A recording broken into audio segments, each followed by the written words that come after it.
You think your story matters more than anyone else's. So does everyone around you. And that's exactly the problem. We're living in an era where everyone believes they're the protagonist, the hero, the one whose feelings define reality. We document our morning coffee like it's a scene from a film. We narrate our heartbreaks as if the universe is watching. We walk through the world convinced that strangers notice us, think about us, remember us. But here's the uncomfortable truth: they don't. And this delusion, this belief that we are always center stage, is quietly reshaping how we think, how we connect, and how we suffer. Welcome to main character syndrome. It's not just a trend, it's a psychological phenomenon that's rewiring the way an entire generation experiences reality. And if you've ever felt like your life should be more dramatic, more meaningful, more witnessed, you're already inside it. Let's start with a moment you've probably lived. You're walking down the street, earbuds in, your favorite song playing. Suddenly, you're not just walking anymore. You're moving through a music video. The sun hits your face at the perfect angle. You imagine a camera panning across your expression. In your mind, strangers are noticing you, admiring your outfit, wondering who you are. The moment feels cinematic, important, like it's happening for a reason. This is what psychologists and digital sociologists now recognize as main character syndrome, the internalized belief that your life is a narrative, and you are its star. On the surface, this sounds empowering. After all, shouldn't we feel special? Shouldn't we take ownership of our stories? For decades, self-help culture has told us to be the main character of your own life, to write your own story, to live like you're the protagonist. It's motivational, it's uplifting. But somewhere along the way, something shifted. The metaphor became literal. People stopped simply feeling important. They started expecting the world to revolve around them. Social media didn't create this mindset, but it perfected it. Platforms like Instagram, TikTok, and Snapchat have turned self-presentation into a full-time job. Every day, millions of people perform for an invisible audience, curating their lives into digestible, aesthetically pleasing content. The romanticize your life trend encourages users to film mundane moments, making breakfast, walking to the store, sitting alone in a coffee shop, and transform them into poetic, cinematic experiences. The message is clear. Your life isn't just happening, it's being watched. And if it's being watched, it must be meaningful. But here's where the psychology gets darker. When you constantly perform, you stop experiencing. You're no longer living your life, you're narrating it. Every emotion becomes content. Every struggle becomes a storyline. And worst of all, other people stop being real. They become supporting characters, extras in the background of your personal film. Their feelings, their perspectives, their stories, they don't matter as much as yours. Because in your movie, you're the only one with a meaningful arc. This is where main character syndrome crosses into dangerous territory. It begins to mirror traits commonly associated with narcissistic personality patterns: grandiosity, lack of empathy, an inflated sense of self-importance, and a desperate need for admiration. Now, to be clear, main character syndrome isn't a clinical diagnosis. It's not the same as narcissistic personality disorder, which is a serious mental health condition. But the behaviors overlap in concerning ways. Psychologists like Keith Campbell, a leading researcher on narcissism, have noted that social media platforms seem to attract and amplify narcissistic tendencies. People with narcissistic traits thrive in environments where they can control their image, receive constant validation, and avoid genuine vulnerability. Sound familiar? But here's the twist. Not everyone with main character syndrome is inherently narcissistic. Many are simply trying to survive in a world that feels overwhelming, chaotic, and indifferent. For Generation Z, those born roughly between 1997 and 2012. Digital life isn't a hobby. It's the foundation of identity. They grew up in front of screens, learning to present themselves before they even knew who they were. For them, main character syndrome isn't vanity, it's a coping mechanism, a way to feel visible in a society that often makes young people feel powerless, invisible, and economically uncertain. Think about it. You're a young person in 2025. The world feels unstable. Climate anxiety is real. Economic mobility feels impossible. Traditional milestones, buying a home, getting married, building a stable career, seem out of reach. So what do?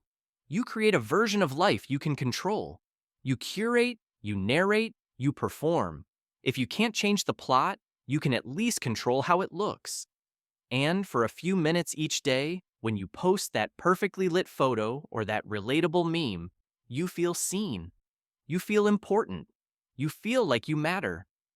The brain science behind this is fascinating and terrifying. When you post something on social media and get likes, comments, shares, your brain releases dopamine. This is the same neurotransmitter associated with pleasure, reward, and motivation. It's the chemical that makes us feel good when we eat, exercise, or connect with others. But dopamine also plays a central role in addiction. Slot machines, for example, are designed to deliver unpredictable rewards, which keeps people hooked. Social media works the same way. You never know when your post will blow up, when someone will validate you, when you'll feel that rush of importance. So you keep posting, you keep performing, you keep seeking that hit of significance. And here's where it gets even more interesting. The more you engage with this pattern, the more your brain begins to construct a narrative identity. Narrative identity is a psychological concept that describes how we understand ourselves as characters in an ongoing story. It's how we make sense of our past, present, and future. In healthy amounts, narrative thinking is essential. It helps us process experiences, find meaning, and develop a coherent sense of self. But when narrative thinking becomes performative, when it's constantly shaped by external validation, it distorts reality. You start living for the story, not for the experience. You start making decisions based on how they'll look, not how they'll feel. This is where the loneliness begins. Because even though you're surrounded by followers, likes, and comments, you're not truly connected to anyone. Genuine connection requires vulnerability, reciprocity, and presence. It requires seeing others as fully human, with their own complex inner worlds. But when you're stuck in main character syndrome, everyone else becomes flat. They're plot devices. They exist to support your journey, challenge your growth, or serve as obstacles in your narrative. And when people feel like props, relationships lose depth. Conversations become transactional. Empathy erodes. Studies have shown that heavy social media use is correlated with increased feelings of loneliness, anxiety, and depression. But it's not just screen time that's the problem, it's the mindset. When you view life through the lens of performance, you're always on stage, and that's exhausting. You can never fully relax, never fully be yourself, because there's always an imaginary audience watching. Even in private moments, you're rehearsing how you'll describe it later, how you'll frame it for maximum impact. This creates a psychological split, a gap between your authentic self and your performed self. And the wider that gap becomes, the more disconnected you feel. Let's talk about empathy for a moment. Empathy is the ability to understand and share the feelings of another person. It's what allows us to connect, cooperate, and care for each other. But empathy requires something crucial, the ability to decenter, to step outside your own perspective and genuinely consider someone else's experience. Main character syndrome makes this almost impossible. If you're always the protagonist, then by definition, everyone else is secondary. Their pain isn't as important, their victories aren't as meaningful, their stories aren't as compelling. This isn't malicious. Most people with main character syndrome aren't deliberately cruel. They're just so immersed in their own narrative that they've lost the ability to see beyond it. Here's a scenario you might recognize. You're telling a friend about something difficult you're going through. You're vulnerable, raw, searching for connection, and within minutes, they've redirected the conversation back to themselves. Oh, that reminds me of when I went through something similar. And suddenly, you're listening to their story. Your pain becomes a springboard for their narrative. It's not that they don't care.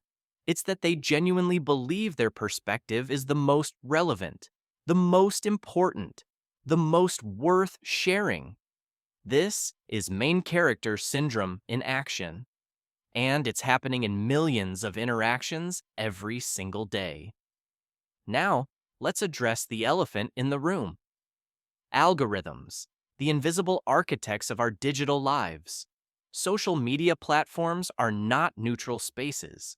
They are engineered to maximize engagement, which means they're designed to show you content that triggers strong emotional reactions.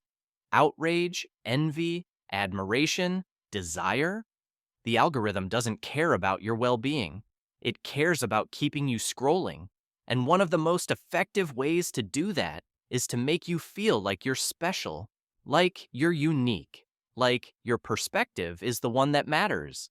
The algorithm feeds your main character syndrome because it's profitable. The more you believe your life is a movie, the more content you create.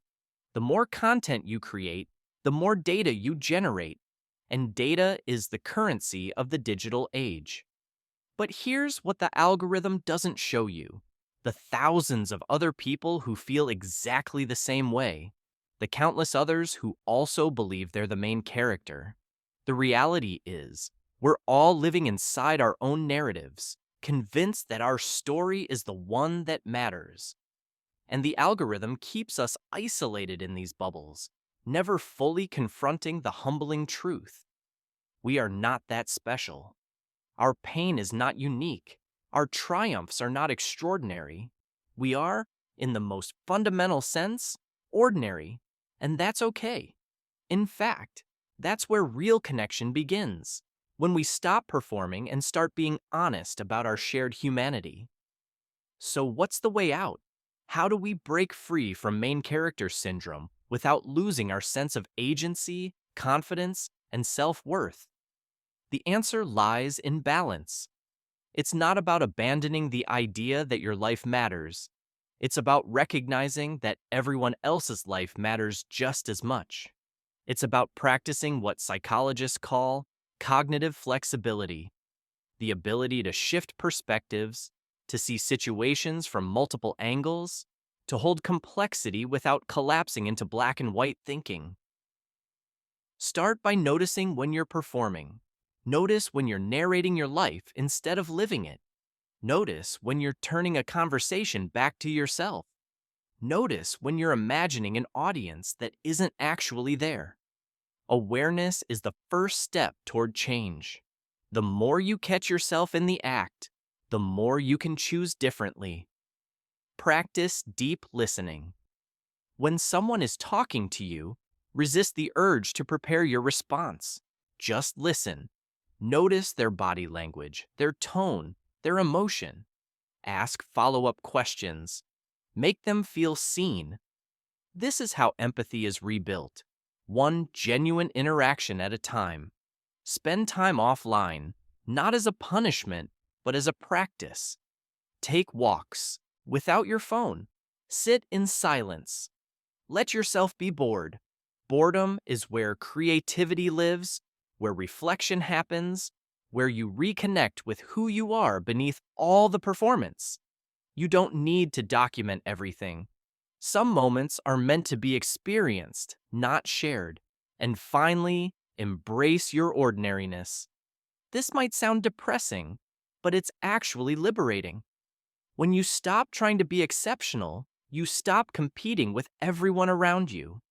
You stop measuring your worth by likes, comments, and shares.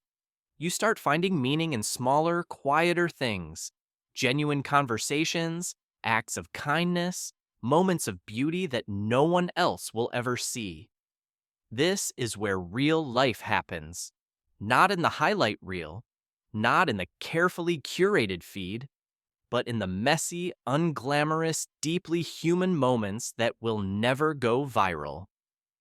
Main character syndrome isn't just a quirky internet trend, it's a reflection of a deeper cultural crisis, a crisis of meaning, connection, and identity. We've built a world where performance is rewarded, where visibility is equated with value, where the loudest voice wins. But deep down, we're all searching for the same thing: to be seen, to be understood, to matter. And the irony is, we'll never find that by being the main character. We'll only find it by recognizing that we're all part of the same story. A story where everyone is equally important, equally complex, equally deserving of empathy and care. So ask yourself, are you living your life, or are you narrating it? Are you connecting with people, or are you casting them in your movie? And most importantly, are you willing to step off the stage and just be human? If this resonated with you, hit subscribe, leave a like, and drop a comment with your city. Let's build a community that values real connection over performance.